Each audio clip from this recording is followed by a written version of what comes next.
Colic's a symptom. It's the name for the symptom of crying in babies.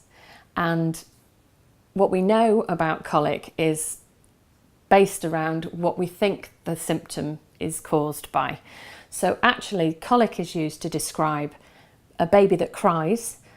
Typically, we use the description of 3 hours of crying a day for more than 3 days a week for more than 3 weeks.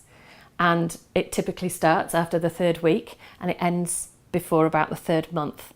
And that is what we recognise as being colic. However, what we don't know is what's causing the crying. So there's lots and lots of different theories.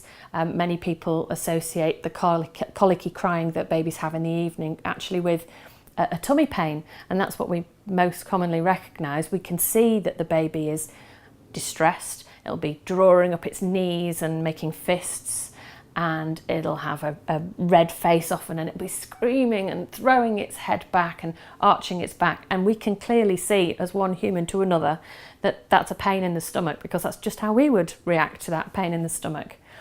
What we don't know always is what causes that pain. There's lots of different bits of research have gone on to see whether we can look for cures for the sort of organic causes of those different bits of pain. But it's actually worth looking before we even start that to see whether it might be something that's not a stomach pain causing that crying. So there are some other things that can cause the colicky crying that aren't necessarily associated with a feeding problem or a trapped air problem or anything else that we might associate with colic. So it might be simply that baby is hungry, and so they might be having too infrequent feeds or insufficient feeding.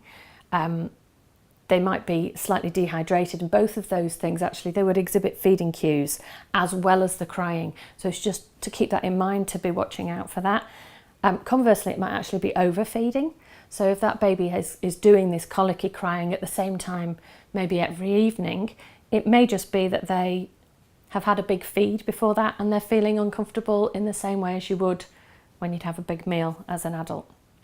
It might be that they've got a sore bottom or some other kind of skin problems. So it's possible that they're wearing some clothes that are too tight, or that it's got a seam somewhere, or maybe a bit of sometimes these scratchy applique on the clothing, or a label that's digging in and just really irritating them. So that's always worth having a think about as well. Or that their clothing is too tight and restrictive in some area. Some babies get quite cross when they get to the end of the toes in their onesies and they can't straighten their legs anymore. So it's always worth checking the clothes, but also the fabric, in case it's actually making them a little bit sweaty, because a sweaty baby might be quite uncomfortable as well. Sometimes babies are crying because they're really just looking for comfort. It's a sensory deprivation. What they want is to be held securely and safely in someone's arms. And that's perfectly reasonable. As adults, we can recognise that as well. But equally, they might actually be overstimulated. And a baby will exhibit a sign of overstimulation, which is actually to look away from the eye gaze. They're very good at looking at eyes, but they will look away from the eye gaze of their carer and just dissociate for a few seconds and then come back in again. But if they are getting overstimulated and you're continuing to put new things in front of them, active play, to try and stimulate their brains, but actually they're overstimulated, they just need a timeout. And so if you recognise that when they're crying as well, that's really, really useful. And sometimes it's good to just bear in mind that there might be some other medical cause, just so that you've got that idea in mind that they might be crying because they've actually got a temperature or some infection or some other medical cause behind that. And obviously always referring into a medical health professional if that happens. So as far as actual symptom that is caused by something that's going on in the stomach, and that symptom is causing the baby to cry out in that typical colicky cry with the red face and the fists, we don't really know what it is that might be causing that. And recent systematic review, quite thorough systematic review, has come up with a number of different suggestions. So for example, it might be, we know, caused by trapped wind somewhere in the stomach or in the intestine. It might be caused by something that the baby is eating. So it might be something in the baby's milk that it's either got some sort of allergic or intolerance response to.